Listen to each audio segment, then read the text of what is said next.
Welcome to twinkle star school. Happy Sri Rama Navami శుభాకాంక్షలు అందరికీ. చక్కగా ట్వింకిల్ స్టార్ స్కూల్లో చాలా ఘనంగా, కూల్గా, ప్లెజెంట్గా బాగా జరుపుకున్నాం అనమాట సెలబ్రేషన్స్. పిల్లలందరూ వడపప్పు పానకం తీసుకొని వచ్చారు. పిల్లలకి రాముడి కథ వినిపించడం జరిగింది. నవమి సెలబ్రేషన్స్ చాలా బాగా జరిగాయి. ఇక్కడ మీతో ఏం షేర్ చేసుకోవాలనుకున్నానంటే, ఇక్కడ మీరు చూస్తున్నారు కదా, మా స్టూడెంట్స్ అందరూ నాకు గుడ్ మార్నింగ్ విషెస్ చెప్తున్నారు.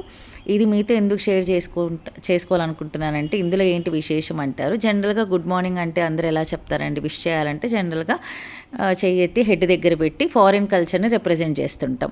బట్ ఇక్కడ ట్వింకిల్ స్టార్ స్కూల్లో మొదటి నుంచి నేను ఇలా నమస్కారం పొజిషన్ మన ఇండియన్ ట్రెడిషన్ని రిప్రజెంట్ చేసే విధంగానే నేర్పించాను మన పిల్లలందరికీ. ఇది వెరీ కామన్ మా స్కూల్లో, ట్వింకిల్ స్టార్ స్కూల్లో. బట్ ఇది అందరికీ తెలియాలి కదా, అంతే నమస్కారం అంటే ఇలాగే పెట్టాలి. విషెస్ చెప్పాలన్నా కూడా మా స్కూల్లో students good morning, good afternoon, good evening, నమస్తే ఏం చెప్పాలన్నా సరే ఇలాగే చెప్తారనమాట. అది నేను కొందరికి బలవంతంగా నేర్పిస్తాను కూడా.